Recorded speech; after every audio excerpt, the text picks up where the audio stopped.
Bonjour, nous sommes à Londres pour la conférence de presse européenne d'Apple. Apple qui a présenté son nouvel iPad 2, iOS 4.3 et plein de nouvelles fonctionnalités qu'on va découvrir ensemble.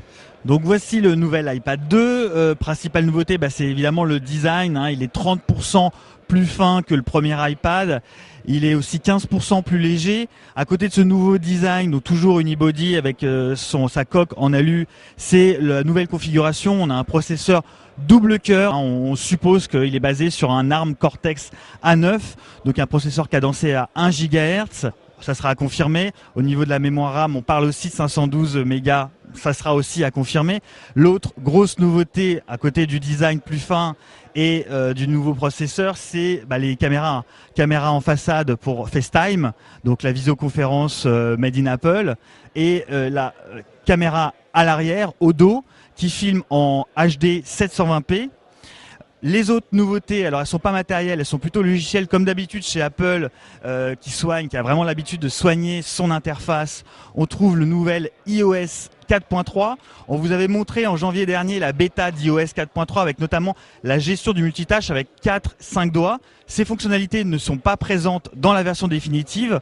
En revanche, on trouve donc FaceTime, Photobus pour retoucher ses photos, et la nouvelle version d'iMovie qui est un logiciel de montage vidéo qui sera proposé à 4,99 €.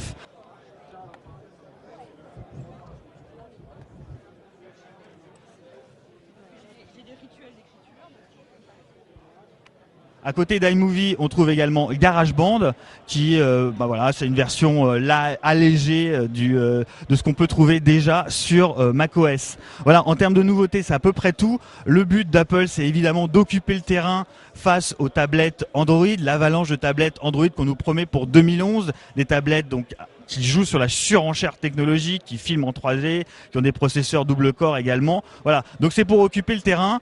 C'est une version assez intéressante quand même, puisque Apple garde le même positionnement tarifaire. Au niveau du stockage, ça ne bouge pas. Pas de prise USB, pas de lecteur de carte mémoire, juste un haut-parleur un peu plus grand et un peu plus puissant. Voilà ce qu'on pouvait dire sur ce nouvel iPad qui conserve sa très bonne autonomie de 10 heures. Alors à côté des nouveautés matérielles de cet iPad 2 et d'iOS 4.3, on a aussi une flopée d'accessoires, notamment ce Smart Cover qui est assez bien pensé comme d'habitude chez Apple. C'est une housse magnétique qui se fixe donc sur l'iPad et qui à la fois protège l'écran mais qui se rabat pour se transformer en support. Donc c'est un accessoire vraiment sympa, en plus qui sera commercialisé pas trop cher. Voilà ce qu'on pouvait vous dire sur ce nouvel iPad 2, un iPad 2 qui est là pour occuper le terrain face à l'avalanche de tablettes, notamment tablettes Android qui seront disponibles dès cette année. Donc un iPad plutôt séduisant, c'est pas une révolution mais une belle mise à jour, une belle continuité. On apprécie notamment, c'est son interface, l'ajout de FaceTime, l'ajout d'iMovie, de GarageBand. Au niveau du format, c'est vrai que c'est agréable parce qu'il est plus fin, plus léger.